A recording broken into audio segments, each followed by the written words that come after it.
We're all on a quest. It's this deep, really fundamental human drive to know things for sure, right? To feel like we're standing on solid ground. It's the quest for certainty. But before we can even begin to find what we're looking for, we have to ask a much more basic question.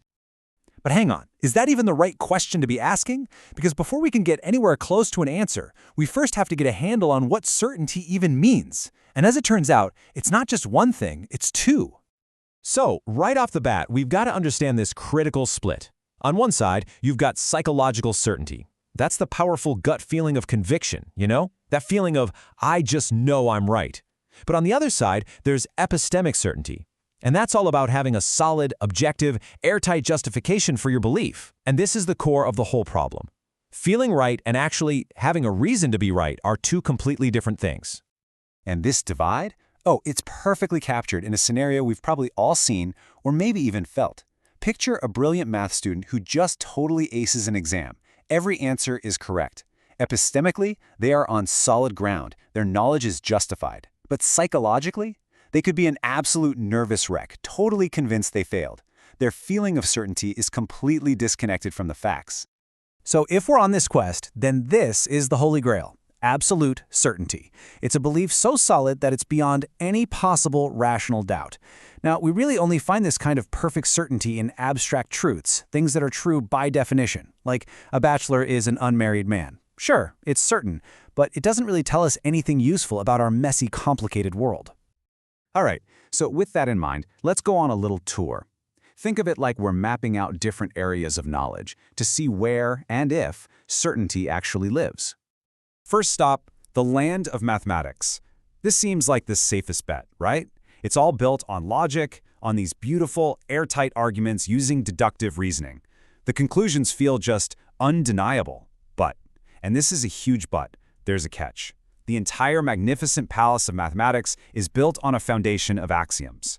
These are just basic statements that are accepted as true without proof. So every mathematical proof is only certain if you accept the unproven assumptions it all started with. And then, just when you thought math was safe, along came Kurt Gödel, and he just blew the whole thing wide open.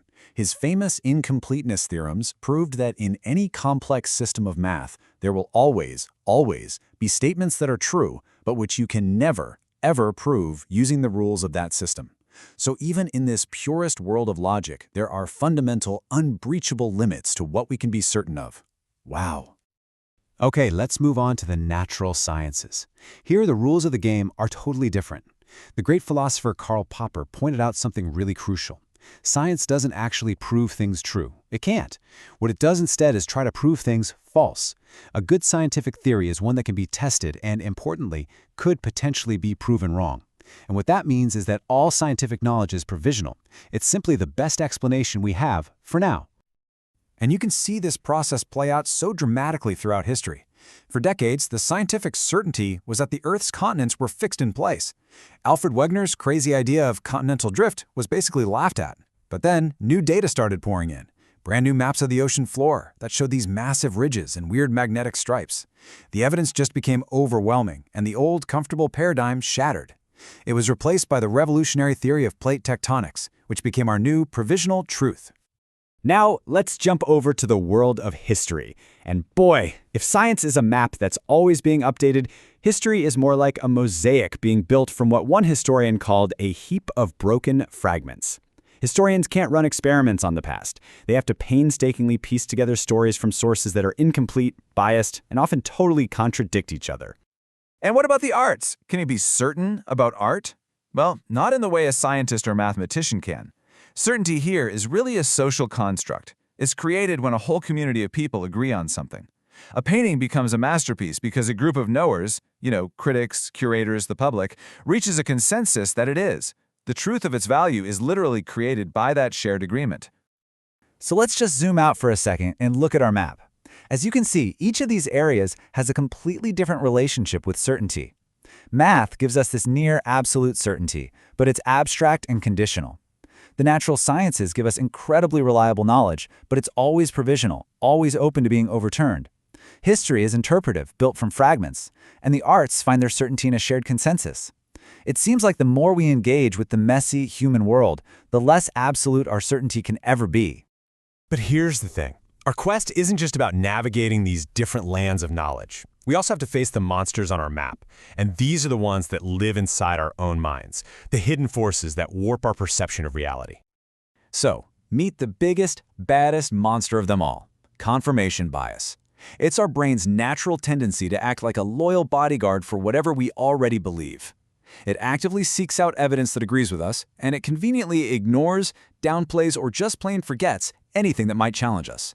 It's this powerful feedback loop that makes it so hard to change our minds, even when we should. And listen, this isn't just some quirky mental habit. This has real-world, life-or-death consequences. Studies have actually shown that when doctors lock on to an initial diagnosis, confirmation bias can make them less likely to see the evidence that points to the correct, final diagnosis. Our very desire to feel certain can literally blind us to the truth. And if we zoom out even further, beyond our individual minds, our entire cultural framework shapes what feels certain. A Western doctor, for example, might see germ theory as an absolute truth, but a patient from another culture might see illness as a matter of fate. A doctor who expects pain to be expressed loudly might completely misjudge the agony of a patient from a more stoic culture. It just goes to show that what feels like objective medical reality is often shaped by these deep, invisible cultural currents. So, if absolute certainty is basically an illusion, and our own judgment is full of these distortions, how in the world are we supposed to function? How do we get through the day?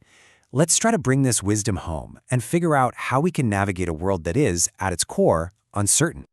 The first thing we have to get our heads around is that our brains hate uncertainty. We are literally hardwired with what psychologists call a need for cognitive closure.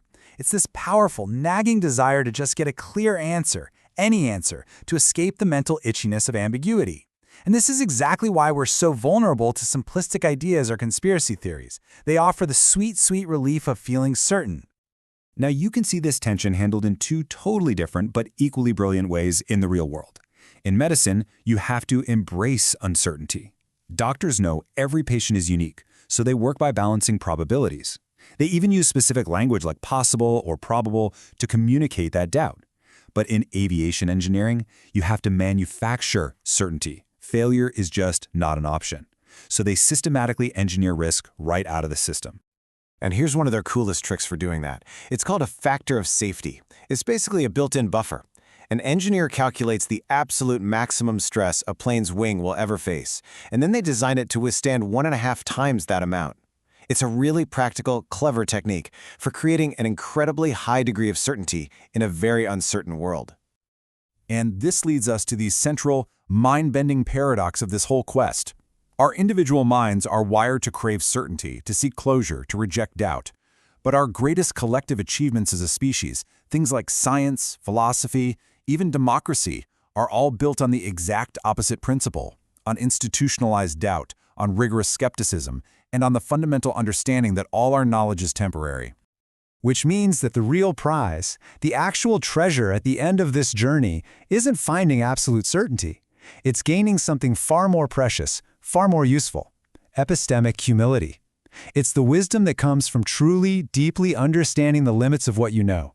It's trading that hollow feeling of being right for the much more profound power of knowing how you might be wrong. And so, I'll leave you with this.